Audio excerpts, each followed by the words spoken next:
ಸರಿಗಮಪ season 21 ಮುಕ್ತಾಯವಾಗಿ ಹಲವು ದಿನಗಳು ಆಗ್ತಾ ಬಂದು ಇನ್ನಷ್ಟು ಹೊಸ ಚರ್ಚೆಗಳು ಈ ಶೋನಲ್ಲಿ ನಡೀತಾನೆ ಇದೆ. ಸರಿಗಮಪ ಶೋನ ತೀರ್ಪುಗಾರರ ತೀರ್ಪಿನ ಬಗ್ಗೆ ಹೆಚ್ಚಿನ ಅಸಮಾಧಾನ ವ್ಯಕ್ತವಾಗ್ತಾ ಇದೆ. ಸರಿಗಮಪದ ಜಡ್ಜಸ್ಗಳು ಲಾರಿ ಮಹೇಶ್ ಅವರನ್ನ ಫೈನಲ್ಗೆ ಆಯ್ಕೆ ಮಾಡಬೇಕಾಗಿತ್ತು. ರಾಗ, ಸ್ವರ, ಪಲ್ಲವಿ ಗೊತ್ತಿಲ್ಲದಿರ್ತಕ್ಕಂಥ ಬಾಳು ಬೆಳಗುಂದಿ ಅವರನ್ನ ಆಯ್ಕೆ ಮಾಡಿದ್ದಾರೆ ಎಂಬ ಆಕ್ರೋಶವನ್ನ ಪ್ರೇಕ್ಷಕರು ಸೋಷಿಯಲ್ ಮೀಡಿಯಾದಲ್ಲಿ ವ್ಯಕ್ತಪಡಿಸಿದ್ದಾರೆ. ಲಾರಿ ಮಹೇಶ್ ಮತ್ತು ಬಾಳು ಬೆಳಗುಂದಿ ಅವರಿಗೆ ಕಂಪೇರ್ ಮಾಡಿ ಜನ ಕೂಡ ಮಾತಾಡಿದ್ರು.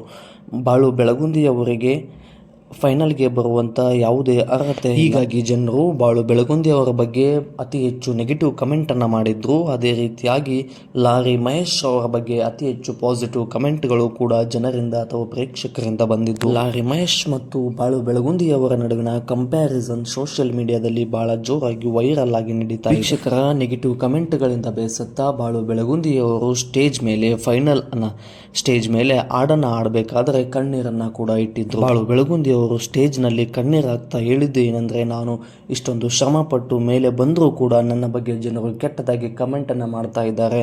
ನನಗೆ ಸರಿಗಮಪ ಫೈನಲ್ಗೆ ಆಯ್ಕೆಯಾಗುವ ಅರ್ಹತೆ ಇಲ್ಲ ಅಂತ ಜನರು, ವೀಕ್ಷಕರು ನೆಗೆಟಿವ್ ಆಗಿ ಕಮೆಂಟನ್ನು ಮಾಡ್ತಾ ಇದ್ದಾರೆ ಎಂದು ತೀರ್ಪುಗಾರರ ಮುಂದೆ ಹೇಳಿಕೆಯನ್ನು ಹೇಳುವುದರ ಮೂಲಕ ಬಹಳ ಕಣ್ಣೀರನ್ನು ಇಟ್ಟಿದ್ರು. ಬಾಳು ಬೆಳಗುಂದಿಯವರನ್ನು ಸಮಾಧಾನ ಮಾಡುವುದಕ್ಕಾಗಿ ಅರ್ಜುನ್ ಜನ್ಯರ್ ಅವರು, ನೀನು ಯಾರನ್ನು ಮೆಚ್ಚಿಸುವುದಕ್ಕಾಗಿ ಹಾಡನ್ನು ಆಡಬೇಡ, ನಿನಗೋಸ್ಕರ ನೀನು ಹಾಡನ್ನು ಹಾಡು ಎಂಬ ಮಾತನ್ನು ಹೇಳುವ ಮೂಲಕ ಬಾಳು ಬೆಳಗುಂದಿಯವರಿಗೆ ಕಿವಿ ಮಾತನ್ನು ಹೇಳಿದರು. ಮುಂದುವರೆದು ಬಹಳ ದುಃಖಿತರಾಗಿರ್ತಕ್ಕಂಥ ಬಾಳು ಬೆಳಗುಂದಿಯವರು ಹೇಳಿದ್ದು ಹೀಗೆ ನೋಡಿ, ನನಗೆ ಆ ರೀತಿ ಹಾಡುಗಳನ್ನು ಹಾಡೋಕ್ಕೆ ಬರಲ್ಲ, ಈ ರೀತಿ ಹಾಡುಗಳನ್ನು ಹಾಡೋಕ್ಕೆ ಬರಲ್ಲ, ಸಂಗೀತ ಜ್ಞಾನ ಇಲ್ಲ ಮತ್ತು ಅದೇ ರೀತಿಯಾಗಿ ರಾಗ, ಪಲ್ಲವಿ ಬಗ್ಗೆ ಜ್ಞಾನ ಇಲ್ಲ ಅಂತ ಹೇಳಿ ಜನರ ಮಾಡಿರ್ತಕ್ಕಂಥ ನೆಗೆಟಿವ್ ಕಮೆಂಟ್ಗಳ ಬಗ್ಗೆ ಬಾಳು ಬೆಳಗುಂದಿಯವರು ಬಹಳಷ್ಟು ಬೇಸತ್ತು ಫೈನಲ್ ಸ್ಟೇಜ್ ಮೇಲೆ ಕಣ್ಣೀರನ್ನು ಇಟ್ಟಿದ್ದು. ಏನೇ ಆಗಿರಲಿ ಸ್ನೇಹಿತರೆ, ನಿಮಗೆ ಸೀಸನ್ 21 ಸರಿಗಮಪದಲ್ಲಿ ಬಾಳು ಬೆಳಗುಂದಿಯವರ ಹಾಡುಗಳು ಇಷ್ಟವಾಗಿತ್ತಾ?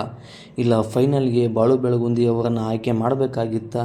ಇಲ್ವಾ ಲಾರಿ ಮಹೇಶ್ ಅವರನ್ನು ಆಯ್ಕೆ ಮಾಡಬೇಕಾಗಿತ್ತಾ ಎಂಬುದನ್ನು ಕಮೆಂಟ್ ಮಾಡಿ.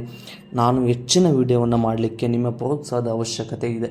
ಈ ಪ್ರೋತ್ಸಾಹವನ್ನು ವಿಡಿಯೋಗೆ ಲೈಕ್, ಶೇರ್, ಕಮೆಂಟ್ ಮತ್ತು ಅದಕ್ಕಿಂತ ಹೆಚ್ಚಾಗಿ ಸಬ್ಸ್ಕ್ರೈಬ್ ಮಾಡ್ಕೊಳ್ಳಿ, ಬೆಲ್ ಬಟನನ್ನು ಕ್ಲಿಕ್ ಮಾಡಿ ಅಂತ ಹೇಳ್ತಾ ವಿಡಿಯೋನ ಪೂರ್ತಿಯಾಗಿ ನೋಡಿರ್ತಕ್ಕಂಥ ನನ್ನ ಎಲ್ಲ ಆತ್ಮೀಯರಿಗೆ ಹೃದಯಪೂರ್ವಕವಾದ ಧನ್ಯವಾದಗಳು ಸ್ನೇಹಿತರೆ.